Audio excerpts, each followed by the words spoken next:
lagi sama tim Coach Jakarta, dan kali ini kita akan ngebedah terkait Atomic Habits. Dimana bedah buku kali ini ditemani oleh dua rekan saya. Yang pertama boleh perkenalkan Yuri.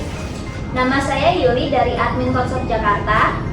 Dan saya Bagsian Abah, saya dari Kosop Jakarta. Di bagian apa, Mas? Di bagian staf logistik. Oke, kalau Mbak Yuri di bagian apa? Admin Tunasan. Admin penugasan. Jadi kita punya dua back office, dua orang yang ada di belakang layar yang benar-benar membantu kalian, sistem kalian dari mulai pembayaran, terus kemudian pelunasan, terus kemudian kalian juga dibantu terkait packing yang rapi serta aman. Oke, kita akan bahas Atomic Habit dengan bab berapa? Bab 8. Bab 8. Oke, bab 8 judulnya apa, Mbak? Bagaimana menjadikan kebiasaan tidak dapat ditolak. Bagaimana menjadikan kebiasaan tidak dapat ditolak. Sebelum baca buku ini, ada nggak hal-hal yang kayak karena baca buku ini tuh akhirnya nih, awalnya gue nggak tahu, tapi sebelum akhirnya gue tahu sebelum baca buku 8 terkait bagaimana menjadikan kebiasaan tidak dapat ditolak. Gini, ini gimana nih insight dari Mas Bakis kira-kira? Coba bisa. Yang saya baca dari buku ini di bab 8, jadi seorang ilmuwan yang bernama Nico Tember yang berasal dari Belanda, dia mengadakan sebuah eksperimen atau tantangan. Nah, jadi itu yang bisa mengubah psikopos. Jadi itu si Nico Tember ini ingin memberikan kepemahaman tentang eksperimen kepada membuat sekumpulan paru tiruan dari sebuah karton, hanya kepala tanpa badan. Jadi itu dia ngebuat burung, membuat eksperimen. Dia membuat burung tapi dari kertas karton meniru. Nih, jadi si Nico Tember ini membuat cloningan si ibunya, tapi pakai karton, tapi cuma hanya kepalanya aja, badannya nggak ngikut. Nah, eksperimennya ke anak-anaknya di situ. Ditongolin dah tuh si kepala karton cloningan ibunya. Yang pertama tuh nggak pakai titik merah. Nah, dia tuh kayak ngeresponnya, ini palsu nih, ini bukan ibu gua. Nah, terus ada satu yang bikin si anak-anaknya itu ngerasa itu ibunya. Anak-anaknya itu harusnya apa? Anak-anak burung. Anak-anak burung itu. Oke. Burung sama ini. Jadi si Timbergen itu melakukan eksperimen dengan karton yang mirip banget sama ibunya, padahal dari karton aja. Yang salah satunya itu dia punya titik merah, dan si anaknya itu pasti fokus ke satu titik gitu. Nah, jadi yang melihat titik merah itu dia nyangka itu ibunya, padahal bukan. Oh, karena kemiripan itu. Ya. Terus Terus lanjut, boleh Mas. Masih banyak hal yang baru nih. Terus lagi Mas. Di bab ini juga menjelaskan tentang ringkasan babnya. Terus kaidah kedua perubahan perilaku adalah menjadikannya menarik. Terus makin menarik suatu kesempatan, makin besar peluang untuk menjadi kebiasaan. Jadi model itu seorang ilmuwan ini kan selalu memberikan tentang hal-hal yang menarik pada burung, kayak membuat kayak tadi kan penjelasan tadi meniru anak burung, menirunya pakai kertas karton. Nah, tadi nih terkait ibu burung sama yang tadi ini pertama. Ini soalnya gua agak sedikit miss di sini. Jadi, itu gimana? Itu kenapa si anak burungnya tuh mengira kalau misalnya ibunya itu si karton itu ibunya? karena punya titik merah yang sama kayak ibunya. Oh, jadi awalnya si ibunya itu punya titik merah. Iya. Terus dibuatlah karton di mana karton tersebut ada titik merahnya juga.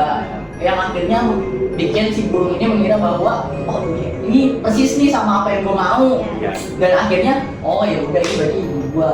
Itu berarti sama kayak tujuan hidup gak sih? Jadi gini, misalnya kalau misalnya lu butuh kebiasaan atau lu mau bikin kebiasaan baru, kalau misalnya lu nggak punya sesuatu yang memicu lu dari dalam diri, atau kayak kan ini gue pengen banget badan gue keker, itu adalah kayak berusaha perasaan dalam diri. Nah, lu pengen banget, tapi ya berarti lu harus nge-gym, lu harus olahraga sehat, lu harus makan makanan sehat. Nah, itu adalah, jadi yang titik merah itu adalah tadi pengen keker tadi. Terus abis itu kalau misalnya si prosesnya adalah olahraga yang sehat tadi ya. Berarti sama kayak burung tadi. Nah, kalau untuk Yuli itu kebiasaan yang tidak dapat ditolak. Nih, kan Yuli kan punya profesi baru yaitu seorang ibu. Sebelumnya kan belum. Iya. Nah, sebelumnya kan belum pernah yang namanya pertama tuh menyusui ya. Karena pas baru nyoba itu karena waktu kemarin kan udah lahiran. Nah, pas setelah lahiran itu menjadi kebiasaan. Yang awalnya kan belum ada job desk menyusui seorang ibu. Nah, lama-lama kan merupakan kebiasaan nih menyusui.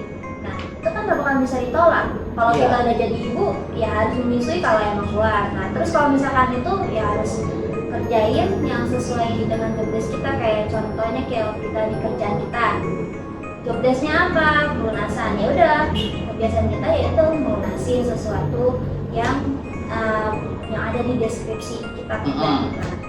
Jadi pada akhirnya menambah kebiasaan bukan berarti menghilangkan kebiasaan yang sebelumnya kayak gitu dong. Dan itu adalah sebuah hal yang profesional, Kalau misalnya lu nambah job desk, lu nambah tanggung jawab, lu nambah kebiasaan, itu bukan berarti lu ninggalin kebiasaan atau job desk yang lama. Kenapa? Itu nggak boleh ditolak. Iya, karena itu bukan suatu hal yang untuk ditolak, itu adalah sebuah kewajiban untuk dilaksanakan.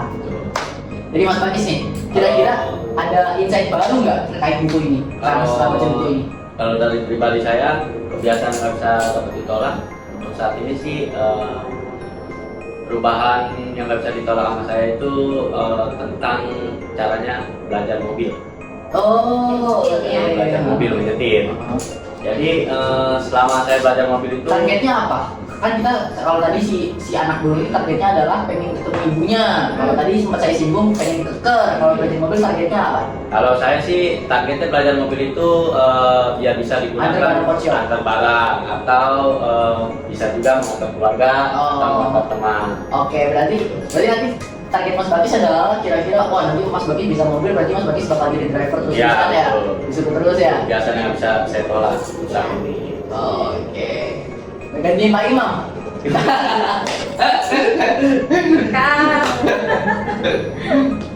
Enggak apa-apa, ganti Pak Imam nggak apa-apa, nggak usah dikat, biarin.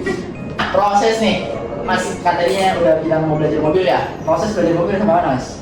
Paling proses belajar mobil kebiasaan yang sedang saya lakukan adalah caranya pertama, cara parkir mobil, kebiasaan. Yang kedua, cara melihat spion dengan benar. Jangan melihatnya harus benar-benar fokus. Itu harus menjadi kebiasaan kita. Yang ketiga, cara gimana mengendarai mobil dengan baik, menginjak kopling dengan baik, gas mobil dengan baik, dengan rem dengan baik. Terus yang terakhir, cara kebiasaan yang nggak bisa ditolak itu kita belajar cara masukin gigi di mobil. G1, G2, G3, G4, terus G5. Satu lagi gigi 6. Oh, berarti Mas Bagis ini lagi mau belajar mobil yang kopling ya? Iya, kopling. Ya, kalau medik mah gampang ya. Kalau medik kan bongkar ya. Iya, medik. Oke, dari Mbak Yuli proses sudah ada apa nih proses yang baru-baru nih? Wah, proses pertama jagain anak. Iya, itu kayak seorang ibu sih itu. Terus. Ya yang baru ya jagain anak. Nah, jagain anak tuh nggak cuma ditaruh diliatin ayam, nggak mungkin. Iya, betul. Nah, pasti kan bayi pasti nangis. Nih, ini bayi kenapa nih? Pasti. Oh iya, katanya kalau itu tuh ada nangis tuh ada artinya ya. Iya, betul. Kadang kalau misalkan orang yang nggak tahu, ya udah disusuin aja tuh anak. Nggak tahu kita dicek atau kan orang tua baru kan pasti cuma taunya haus aja, itu nangis haus. Nah, padahal ada sebab-sebab yang lain yang harus diketahui. Yang pertama, cek dulu nih dia pup apa enggak, pepes atau enggak. Terus yang kedua itu dia gerah enggak. Kalau biasanya bayinya tuh suka gerah. Walaupun baru lahir juga, walaupun kita nggak pakai AC sekalipun, pasti suka kegerahan. Namanya bayi itu hawanya beda lah ya. Beda kita. Dia tuh itu tahan dingin sampai 15 derajat. Soalnya Oh gitu. soalnya tuh emang tubuhnya tuh panas. Oh. Jadi kalau kita nggak ada udara dia bakal keringetan parah terus jadi biang keringet. Nah terus nggak cuma nyusulin dan dipokok-pokok, nah bisa jadi dia karena sakit. Oh iya iya juga sih betul. Kan dia belum bisa komunikasi ya, makanya dia nangis. Hanya kita cari tahu dulu sebabnya. Nah nanti kita kan lama-lama terbiasa nih. Oh ini si anak nangis yang kayak gini tuh mau apa? Nah kita jadinya tahu nih kebiasaan yang gak bakalan berulang. Oke, nah ini tuh menarik banget gitu loh. Karena pada akhirnya atomic habit ini walaupun sebenarnya cuma merubah kita pelan-pelan kecil, tapi sebenarnya kompleks ya.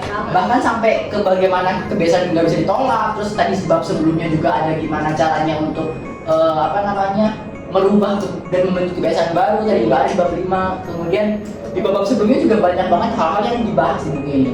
Ini deh satu opini terkait buku ini yang benar-benar harus kalian sampaikan banget ke teman-teman Semanggi University. Yang kayak saya nih kalau ini dari dengar sama anak Semanggi, kira-kira apa terkait buku ini? Kayak wah lo harus beli karena A B C D, atau wah ini buku bagus banget karena A B C D, atau ini buku mengubah hidup gue, ini buku mengubah segmentasi perpandangan gue gitu. Kalau menurut Yuli itu buku ini wajib banget dibaca dan dibeli karena buku ini nggak cuma buat dibaca doang kayak misalkan buat materi kita doang nih kayak Semanggi doang, nggak mungkin. Soalnya di sini tuh banyak banget ilmu yang didapat walaupun emang kata-katanya emang Sedikit susah ya.